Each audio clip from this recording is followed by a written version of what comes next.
Welcome to the fourth video in this series for North Georgia Knitting Guild's 2022 Sock Knit-Along.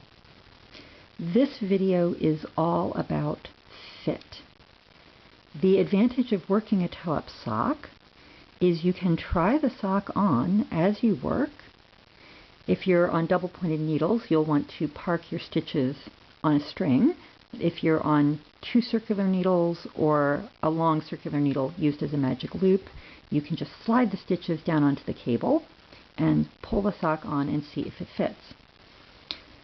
For this sock, the sock was fitting at the toe and on the foot.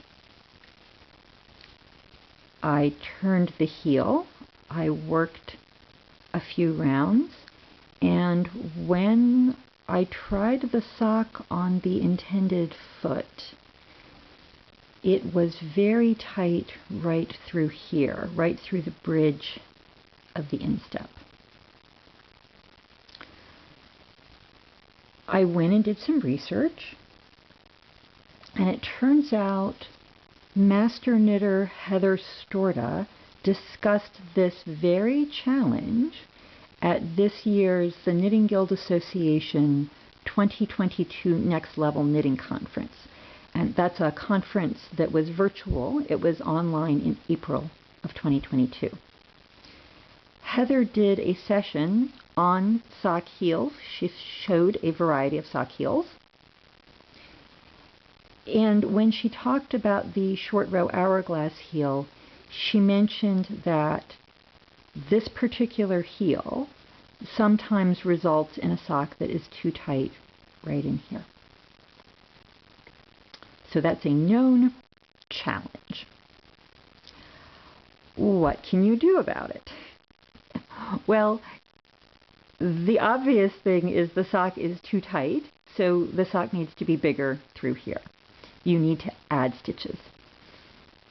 Well then, how many stitches do you need to add? I figured that out in two ways. I took a measurement diagonally across the foot so I could get that diagonal measurement. And then also when I tried the sock on the intended foot, I could see sort of how much it was stretching. And you see this is a somewhat stretchy stitch pattern. I thought I would be okay, and I was not.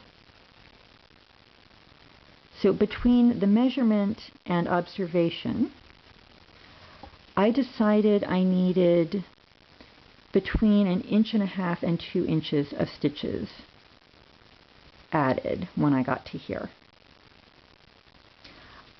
I already knew what my gauge was. I could figure out how many stitches that might be. I decided I wanted to add them in pairs, so adding 1 stitch here and 1 stitch over here. And I decided I wanted the increase to be gradual. I wanted it to be every 4th round, not every other round. So from that information, I could do the math. I could figure out how many increase rounds did I need. If I added 3 plain rounds between every 4th increase round, I could figure out the total number of rounds I needed. So I ripped back past that heel turn and ripped down the foot until I had enough rounds to go that I could add the increase. There are a couple of places where I could have added my increased stitches. I could have put them right here next to the stitch pattern. I like the look of the instep growing out of the sole. So what I did is I figured out the total number of stitches I was going to have when I got to the heel turn. 50% of those are the sole. So I figured out where that line would be, and I put a stitch marker. And then as I worked around, I would get to the stitch marker, I would work an increase to the instep side of the stitch marker, and over here, increase, and then move the stitch marker. I used the same increase method I used on the toes. So to get the right leaning increase, I worked a yarn under, and to get the left leaning increase, I worked a yarn over.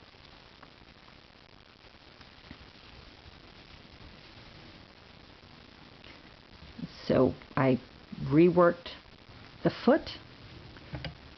I made my heel turn over 50% of the stitches, although 50% now was a slightly larger number.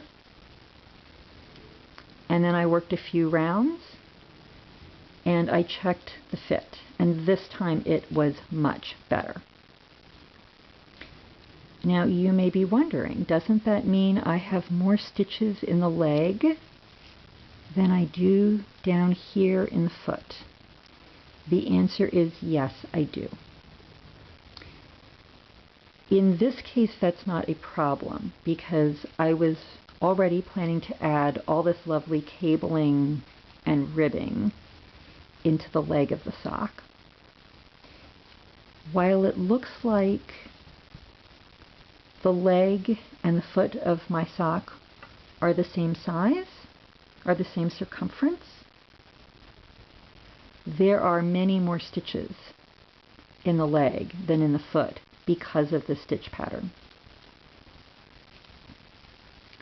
So if you need to add stitches to make the bridge less snug, yes, you will have more stitches going into the leg, but depending on what you do, if you're adding ribbing and stitch patterns, those extra stitches might be fine. If you are knitting for someone who has a very shapely calf, who's very athletic, those extra stitches might be a help. If they aren't a help, you can just decrease them away. I think it's important to remember that while knitting orthodoxy is that the foot and the leg have the same number of stitches and that the heel is worked on 50% of the stitches, that's typical, but we are knitting for real people, so don't feel that you need to knit the ideal sock to fit the middle of the bell curve. Work whatever you need to work to get your socks to fit the desired foot, whatever shape that foot might be. So again, just make sure after you've turned the heel, work a few rounds, double check that your sock fits well on the intended foot, and if it does, you are free to work happily in the round on up the leg. Happy sock knitting!